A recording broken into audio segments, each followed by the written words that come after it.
Hey, welcome to our channel. We're here with Jimmy Davis at Vintage Metalworks, and this is a continuing series of the lost Daytona. Many of you have seen this car already.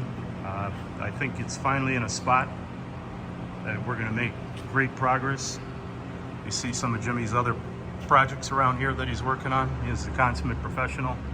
I mean, he goes as far as laying out the fenders and high illustrations to go through everything. So let's walk around to the front of the car and take a look. This has just arrived in Jimmy's shop. It's gone through partial restorations at a couple different shops. It's finally landed into a spot where it'll finally take shape and it'll serve it justice. So all the VIN numbers are there, and of course, you know, I've already done a complete validation on the vehicle. Original VIN tag still on the dash frame. Bunch of stuff piled in. We're gonna do an organization today.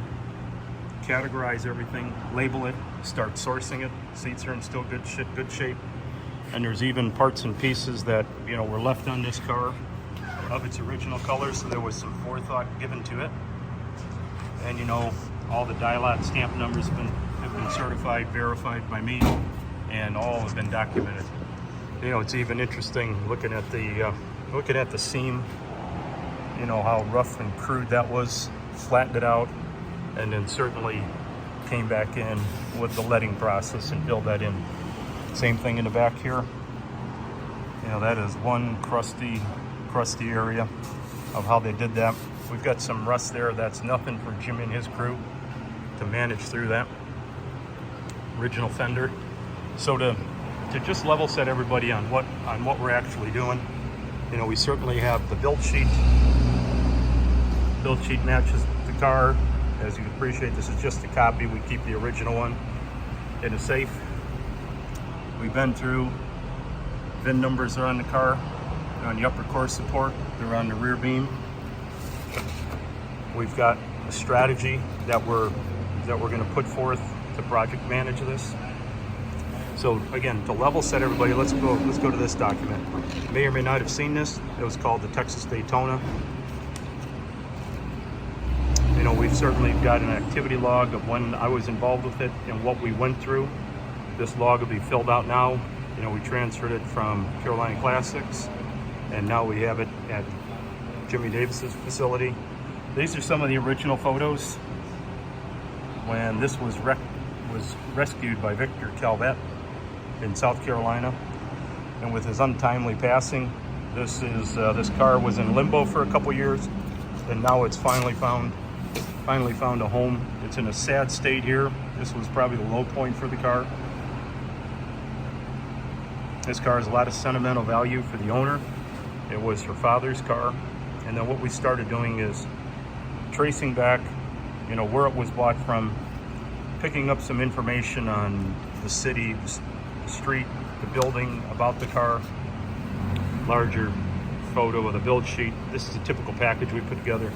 And then what we've done is we went through certified all the body panels. We grabbed all the dial-out stamp numbers. As you can see, there's a lot of 22s on here, which is, you know, pretty normal. We had a 14 on the rear support, rear shocks, rear frame, support plates. So this is just a sampling of a few of the dial-out stamp numbers. Of course, we went through the entire vehicle and grabbed every dial-out stamp number possible. Along the way, these are just a sampling of a few. We literally have probably 3,000, maybe even 4,000 photographs of it as it was being disassembled, taking very fastidious notes on how, you know, where the paint lines are on the door. Of course, you can see the interior color and engine coming out. Again, I won't bore you with all the details, but you can see where every single item was documented. And again, this is just a sampling. There's much more that's involved in this, but we're trying to capture the essence of how it was found, every part number, to continue to make it the most documented, restored, resurrected, rescued, whatever word you want to use, on bringing this Daytona back to life. The owner of the vehicle is behind this 100%. She's looking forward to it because it was her father's car. Spent a lot of time in Texas, came to South Carolina, where it is now. Engine match. Transmission is over with Tim Petty and crew in Level Cross. So now starting into the actual strategy, we're laying out the strategy, Jimmy and I right now together. As you can see, we have our activity sheet, what we're doing, plan completion, actual completion, comments. We've got our line graph. We're going to put all our critical milestone dates and when we're going to have meetings to check the progress of this vehicle. So I will be the interface between, the direct interface between the owner and the restorer and the various restorers as we source some of these product components out for restoration. And then of course it gets in, we're listing all the items, and we're going to go through this today, do an inventory, put numeric value to the condition, and determine exactly how we're going to proceed. So this is 30 pages of items. You know, this is probably going to grow. The original report that we have on this vehicle is sitting at about 175 pages now, and we expect it to grow considerably in the next 2 years as we're going through this.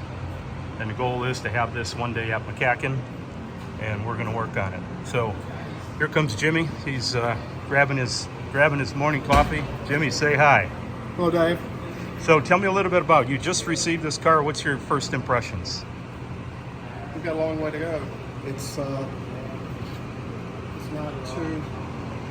too bad, but the car going to require a lot of work, and working together over the next couple of years, I think we'll be able to get this car back together and give the client exactly what she wants. Exactly, and then certainly it's in good hands. Looking around, we can see all the noses you have here. Looks like you know your way around noses. So where are you going to start with this? I'm just here in the middle of assessing where we are. We certainly have our strategy that we're going to follow, and then you're going to continue to go through it. We're going to use the aforementioned.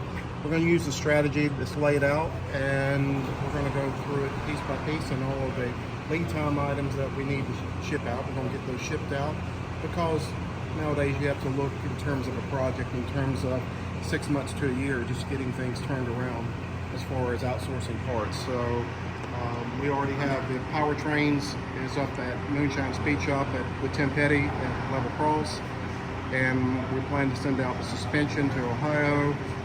We're going to conduct our instrumentation and steering column rebuild. We're going to keep that local here in Georgia. And interior, all the sheet metal, interior's been ordered, sheet metal's been ordered. We're looking at all the little subcomponents now that could cause us time delays in the future. That's part of the reason why Dave's here today, to go over that and to determine what's the best course of action moving forward.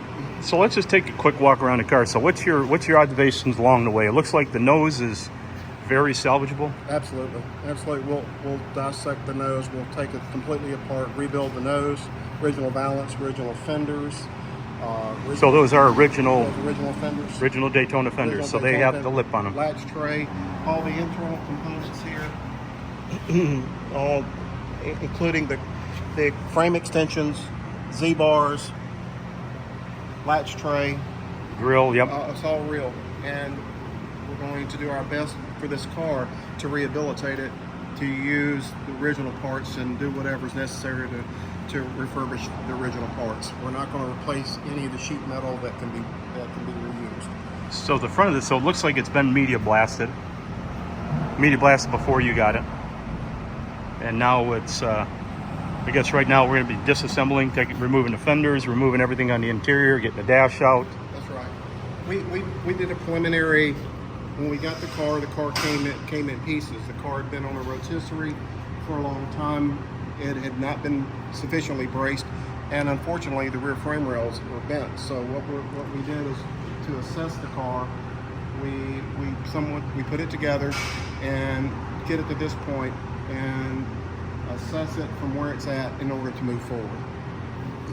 Yeah, so it looks like I already went through the seam, the crudeness of that. You know, coming back here, there's certainly some distress in the Dutchman panel, or I guess it's really the plug on these cars. That's right. We're going to sacrifice both the quarter panels and the roof skin. We'll save the rear plug. Now it looks bad. We may have to indeed build a rear plug, but we're going to save as much of the original plug as possible. Well, you've got a bunch of original plugs hanging from your rafters, which is cool. One of the plugs came off of a spring green F6 spring green metallic Daytona, and the other one to the right up there came off this Charger 500. Yeah, it's over here. Which you'll be certainly bringing back to life here in the near future. Perfect. Yeah. So the everything back here looks intact. I mean, we've got the VIN numbers on it. We've got some distress in the quarters, but in the grand scheme of things, it's not terrible. Absolutely. This is certainly absolutely not. The car hasn't been wrecked to the point where, you know, the unistructure is compromised. Other than bent frame rails, and we'll place the car on. And the bent frame rails. So tell me a little bit about that. Was that just poorly suspended? Was it on a bad jig? What do you think was the problem? I think is that the car was taken apart. It was media blasted. It was likely media blasted on the rotisserie, but it wasn't sufficiently braced or supported. And when you remove the quarter panels on any of a unistructure car, you take a lot of the structural integrity out of it. And what happened is the car sat for a long time on a rotisserie. And imagine a hammock effect. The car was in a hammock position for years. And when people typically want to, rotate a car on a rotisserie, they'll come in and they're going to grab it in the middle. And they put all that load on the middle. And what happens is if it's not correctly mounted on a rotisserie, you end up putting a lot of load on the middle, and it literally bent the rear frame rails on the car. So how did you determine that it was bent? I see you have some equipment up there. Was it you put it on your measuring equipment? We put it on a jig. We put it on one of the benches to measure it, and we noticed that it wasn't sitting correctly on the fixture, and then we located the bend areas on the rails themselves. It's a physical bend. You can see it. Oh, geez. Well, you've come to the right place. So now we're going to today do an inventory, take all these parts and pieces out, start sourcing them, and get the process moving. So the next time you see this vehicle, it's probably going to look like, may not look like much. It's going to be dissected, taken apart. It'll look something like this. Next time you see it, it'll look something like this car right here. Yeah, so this is a Superbird that was another one that was in distress. And of course, we've been here before looking at this car. So what is the status of this car? So this is going through a complete restoration, obviously putting all the metal back on. Well, we talked earlier about sourcing parts. We ordered the paint for this and the primer for this last October. We got it a month ago. We had to wait that long because of a key component in the painting system. The car will be painted, as you see, it'll be primed and painted just like it is before the sheet metal gets clad back on the car. But a key component in the single stage paint that we're going to use just for the unistructure of the car, it was back ordered almost 6 months. Yeah, that's amazing.